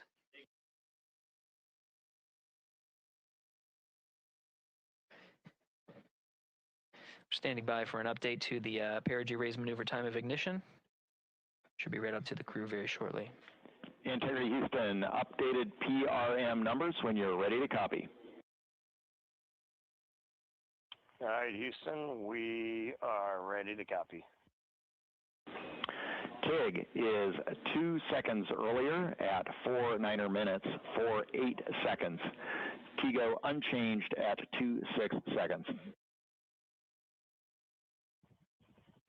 49, 48, TIGO 26.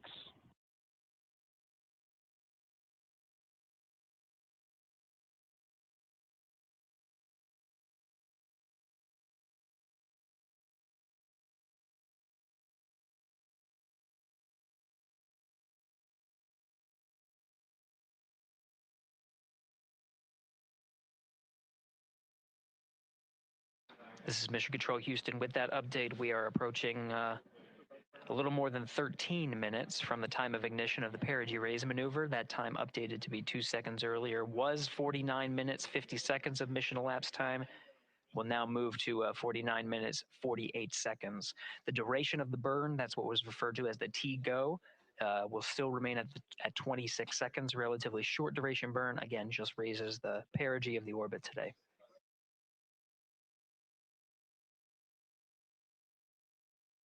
Making sure they hit the mark on that time of ignition is the primary concern of Commander Reid Wiseman and pilot Victor Glover. Mission specialist Christina Koch and Jeremy Hansen inside activating those environmental control and life support systems.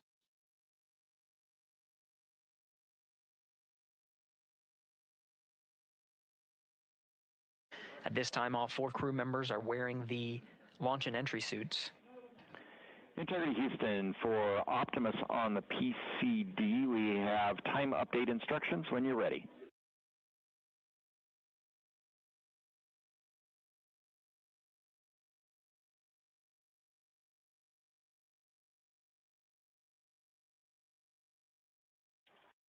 And Houston, Integrity, we copy. Hands are pretty busy at this time. I think we will call you back when we're ready for that. All right, that one is not urgent. 2 minutes to maneuver to PRM attitude. We are watching and concurred. 90 seconds-ish, maybe. Pilot Victor Glover confirming that that maneuver less than 2 minutes.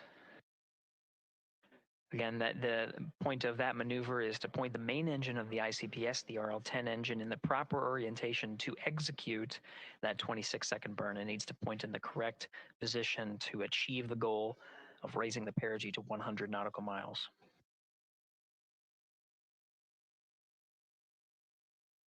You heard some of the environmental control system activations over Orion to Earth. Jeremy Hansen activated the O2 sensors. They'll be measuring the cabin of Orion.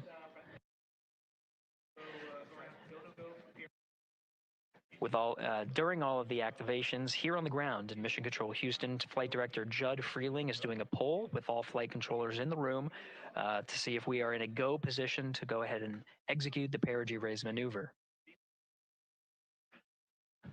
Once concluded, Stan Love will report it back up to the crew, and we'll stand by for that.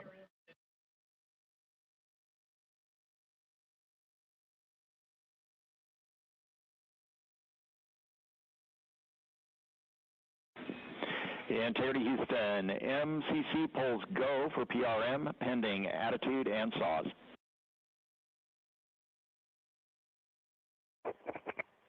Okay, we copy.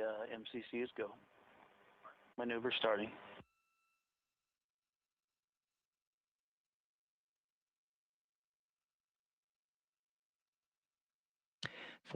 Minutes of mission elapsed time. The maneuver to the burn attitude has begun. The maneuver also is paired with reorientation of the solar array wings that have been deployed. They will have various positions throughout the duration of the flight. Of course, solar array is meant to maximize the draw of power from the sun. So when deployed, we're in a biased solar array wing configuration that was called solar normal. This allows for the greatest surface area of the solar array wings to be drawing power and powering up those batteries of Integrity, of which a cross-tie was enabled between the four batteries, the four battery buses that are... We shall return.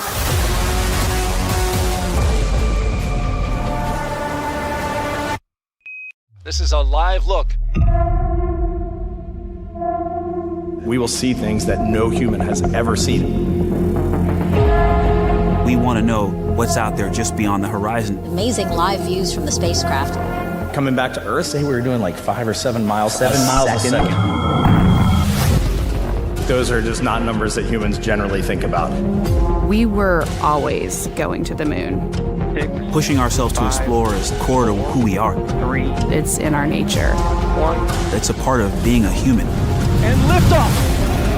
6 million pounds on the pad, 250,000 miles. Boosters have